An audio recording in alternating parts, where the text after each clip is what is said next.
that's our primary focus. That's where we begin and where we end, is helping people come to Jesus.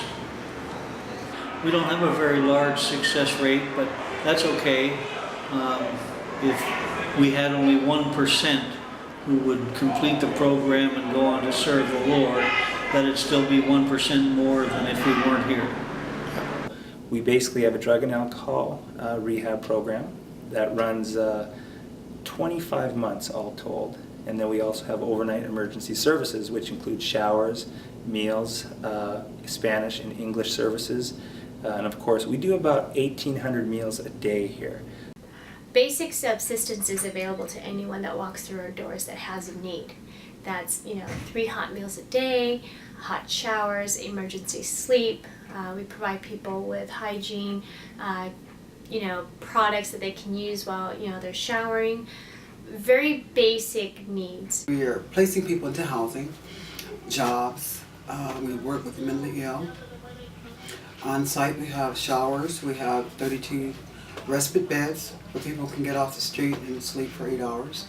In the program portion of it, we run a year-long drug and alcohol program, and that's free to anyone who comes through our doors. We have a $14.8 million budget to run this place, because it's not like we do it for a couple of days and then take a day off. It's 365, 24/7.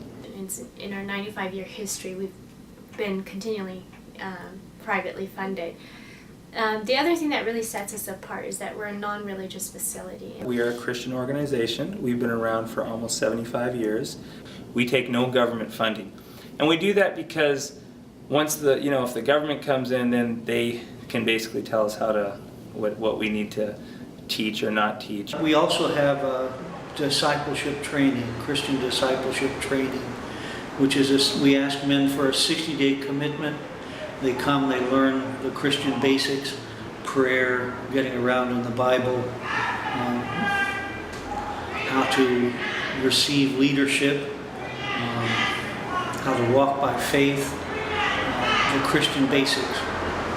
This is a life center, and if we address their drug and alcohol addiction and we don't address their financial issues, they're going to fall back into drug and alcohol and drugs. If we don't address their medical problems, or if we don't help them address the medical problems, that's the one thing that's going to cause them to relapse. So what we're trying to do here is really address the individual from a life standpoint. The feet, they're very indicative of what's going on in the person's life. You can look at a person's feet and you can see by the health of their feet what the health of their actual overall body is. The thing is, a lot of these people, obviously they've ended up here. They've had a lot of failure in their life. So what we want to do is we want to give them dignity, we want to give them hope so that they can go out and be productive citizens in the world we live in. As donations drop, the demand and the needs go up.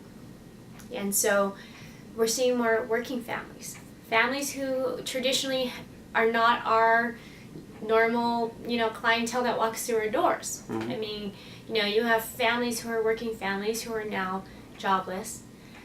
You have people who are now seeking services for the first time.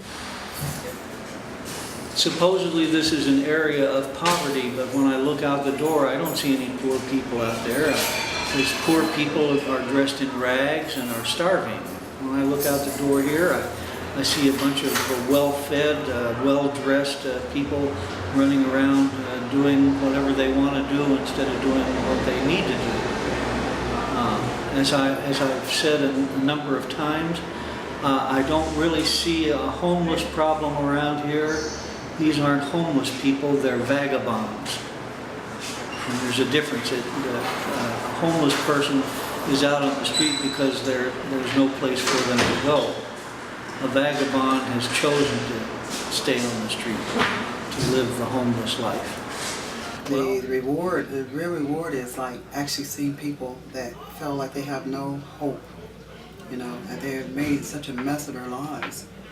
And then to have someone say, yeah, this can be done, but you need to take it one step at a time. And so looking at the entire picture, because it seems so overwhelming. You're looking at all the wreckage and all the things I need to do, you know, in order to get where I need to be. If we can just take a little bit at a time, and they see themselves growing towards that goal, it's achievable for them. You know, of course, we have grace on the people. You know, we're not, you know, we're like hammering them or anything, but we really want them to change. You know, This is the place where Jesus is. Well, just being obedient to the Holy Spirit. That's what it's all about.